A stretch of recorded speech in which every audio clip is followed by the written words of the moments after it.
Ever wondered how money and your mind are intertwined? In the intricate web of life, our brains and our wallets share a curious connection.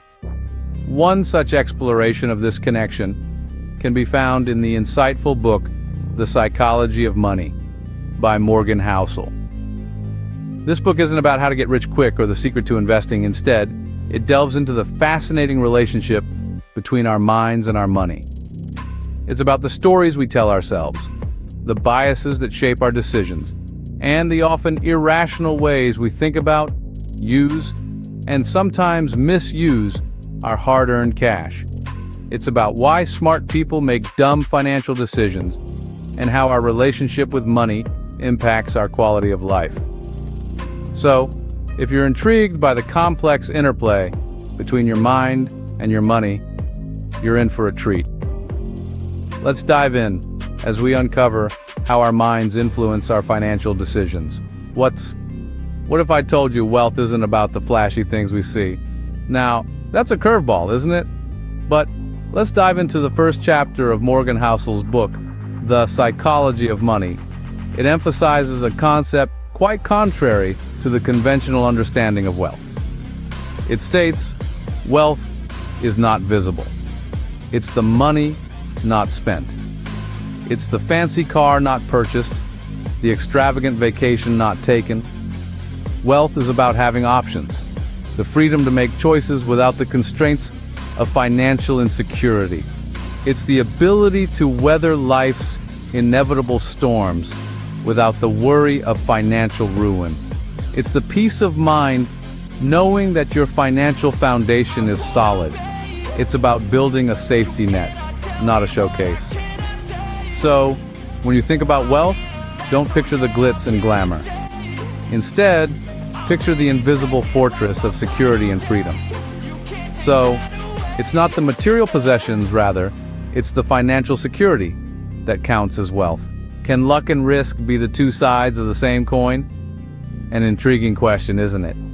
As we delve into the second chapter of Morgan Housel's insightful book, The Psychology of Money, we find that luck and risk, in fact, can be considered siblings. They exist in our lives due to forces that often eclipse our individual efforts. Imagine a scenario where you've landed a dream job straight out of college.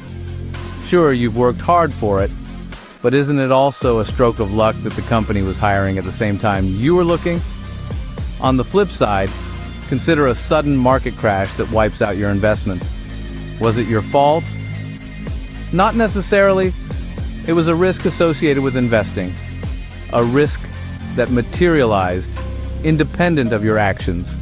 So it's essential to acknowledge and respect these unseen forces that shape our financial journeys. Remember, not everything in life is solely a result of hard work. Luck and risk also play their part. Ever wondered why? Sometimes, no matter how much we have, it's never enough. The third chapter of Morgan Housel's riveting book, The Psychology of Money, examines this very question. It delves into the dangers of insatiability, a trait that often leads us down a path of constant dissatisfaction and relentless pursuit. This chapter argues that the crux of the problem lies not in the pursuit of more, but in the failure to define what enough means to us. It's not about the size of the prize, but about knowing when to stop. It's about understanding that the endless chase for more can often rob us of the joy of what we already have. Each of us has a unique definition of enough, shaped by our personal experiences, aspirations, and values. Defining this for ourselves helps set a boundary that protects us from the dangerous pitfalls of insatiability. So the key to satisfaction might be in defining what enough is for you. Ever heard of the eighth wonder of the world? It's compounding, a marvel of the financial world. Compounding, as outlined in the fourth chapter of the book, The Psychology of Money, holds a power that's often underestimated. It's not about making money in a rush. It's about letting your wealth grow over time. Slowly, but surely. You see, compounding doesn't result in linear growth. No, it's much more impressive than that. It results in exponential growth. This means your money isn't just increasing, it's increasing at an increasing rate. Now, how's that for a financial superpower? Let's say you invest $100. With a 10% annual return, you're not just adding $10 each year. By year 2, you're adding $11. By year 3, $12.10. And it just keeps growing. This slow, steady, and powerful growth of compounding has profound implications for wealth accumulation. Compounding, indeed, is a force to reckon with in the world of finance.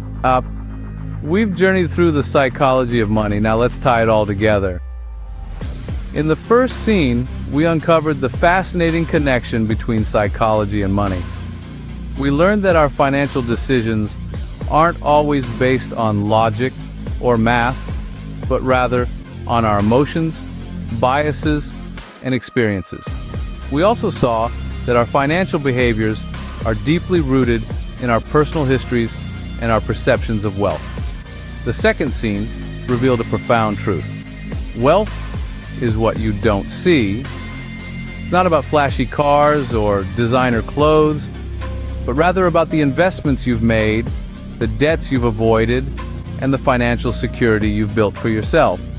Wealth is often silent, but its impact resonates loudly in our lives. In the third scene, we navigated the unpredictable seas of luck and risk. We learned that while we can't control the whims of fortune, we can manage our risks and make informed decisions. We also discovered that luck plays a more significant role in our financial lives than we might like to admit. The fourth chapter, Never Enough, taught us about the dangers of greed and the importance of contentment. We found out that the pursuit of wealth can become a never-ending cycle if we don't define what enough looks like for us. It's crucial to strike a balance between ambition and satisfaction. In the fifth scene, we delved into the confounding world of compounding. We learned that small, consistent actions can lead to massive results over time. Compounding isn't just a financial principle. It's a fundamental law of life that can help us build wealth and achieve our goals. So, what's the takeaway from all of this? Understanding our psychological relationship with money is essential to making sound financial decisions. It's about more than just numbers. It's about understanding ourselves, our values, and our ambitions. It's about making money work for us, not the other way around. Remember, money isn't just about numbers. It's about understanding your mind. So let your mind guide your money, not the other way around.